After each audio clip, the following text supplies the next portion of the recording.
Археолозите од Градскиот музеј во Александрија еден ден од месецот го отвараат овој локалитет за посетителите.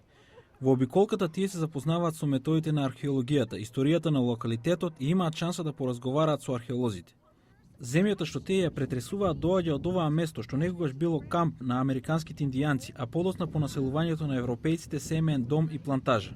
Фран Бромберг, археолог од Градската канцеларија на Александрија, објаснува за вредноста на локалитетот, но и за хронологијата на истражувањата. На оваа место археолозите и посетителите работат заедно од средината на 90-тите.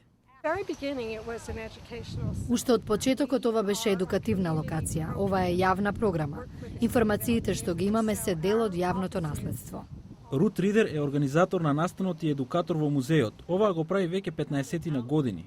Главна идеја е Јавно образование, да им дадеме можност на заинтересираните да дојдат на локалитетот, да биде повеќе од посета, да ги извалкаат рацете и да се чувствуваат како дел од сево ова. Сем дошол на локалитетот со мајка му. Најдов цигла. Ова не е цигла, ова е малтер. Што е малтер?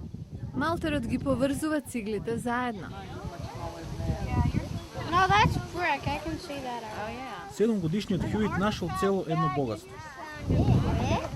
Најдов цигли, клинец, керамики и коска, но би сакал да пронајдам повеќе керамика.